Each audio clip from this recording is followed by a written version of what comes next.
Emang seterkenal itu ya? Assalamualaikum warahmatullahi wabarakatuh. Halo sahabat Diari Harum Puspita. Hari ini kita akan ngebahas lagi tentang sebuah buku yang berjudul Sang Nabi karya Khalil Gibran.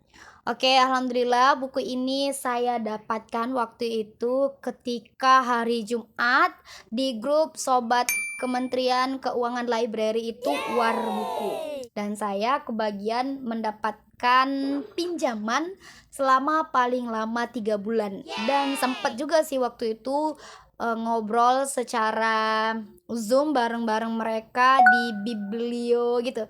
Ngobrol tentang buku lah. Lomba lah kalau kita bilang, kayak lomba ngebahas tentang buku. Jadi sebelum buku ini mau dipulangi ke tempat asalnya, yaitu di Perpustakaan Kementerian Keuangan, jadi kita bahas dulu deh.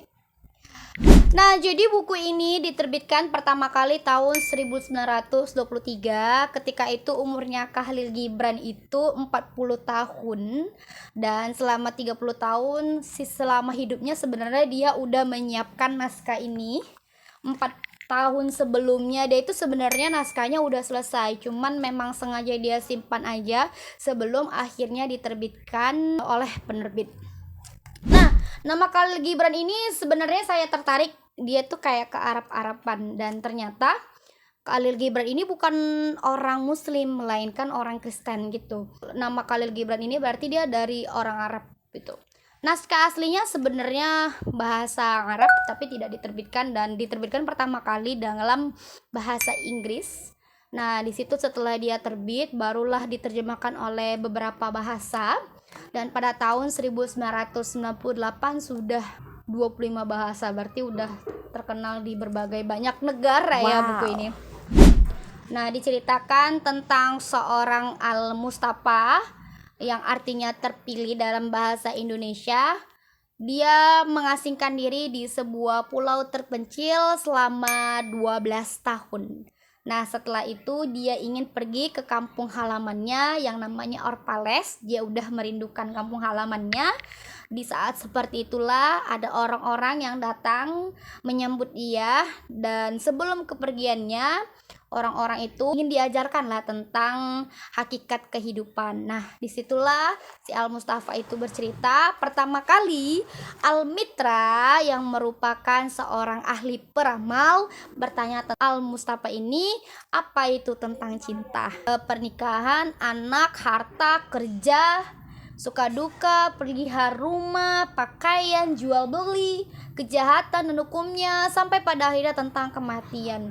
Jadi total ada 26 bagian.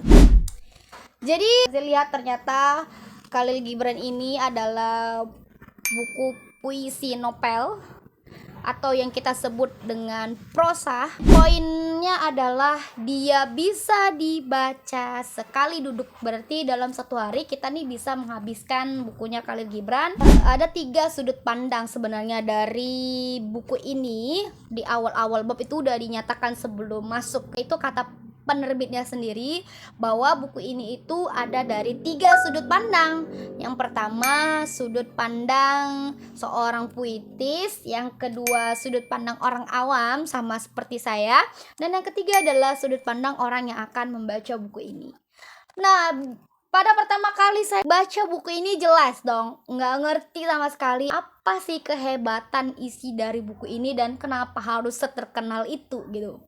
Jadi saya bertanya kepada teman saya yang merupakan seorang sastra, terus dia bilang gini, aduh panjang ceritanya, bagus kalau gitu kamu baca sendiri aja, baca lagi dah.